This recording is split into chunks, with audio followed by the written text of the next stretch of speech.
My spouse chuckled. What's your plan? Divorce me? After I discovered him with my own sister. My husband and my sister laughed when they thought they'd broken me.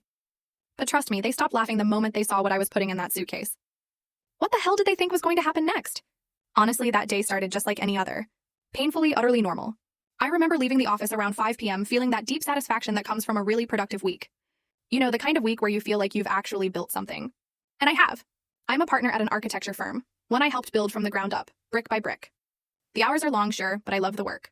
There's a certain solidity to it, a permanence in creating spaces where people will live their lives. It's a feeling of control, I guess. A feeling that I was the architect of my own life, too. On the way home, I stopped at the gourmet market. Grabbed some fresh pasta, a bottle of Chianti. Walter loved it when I made my bolognese from scratch. It was a small thing, but after 25 years of marriage, you learn that love often lives in those little details. It lives in knowing their favorite wine, in making their favorite meal on a random Thursday, just because. Our house. That was my sanctuary. A beautiful 2-story colonial I designed myself years ago, nestled in a quiet, leafy suburb. Every detail, from the reclaimed oak floors to the Carrara marble in the kitchen, I chose with care. It was more than just a house. It was a testament to the life I thought I had built, solid, permanent.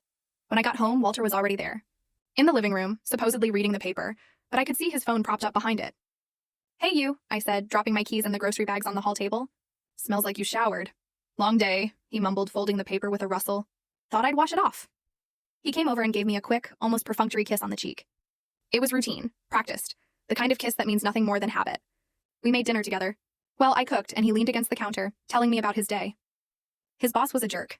Quarterly reports were a nightmare. The usual complaints. I listened, offered sympathetic noises, chopped onions. It was the familiar dance of our evenings, a choreography we'd perfected over 2.5 decades. After dinner, we settled onto the couch.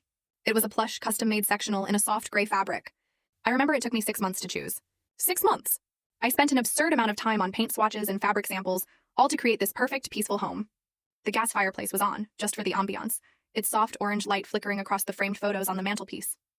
Photos of our wedding, him looking so handsome and nervous. Family vacations to the Grand Canyon, our faces windburned and smiling. And then, there was my younger sister Brenda's college graduation. Me and Walter standing on either side of her, beaming with pride. A whole life captured in polished silver frames. I was 52, and full story video added in below.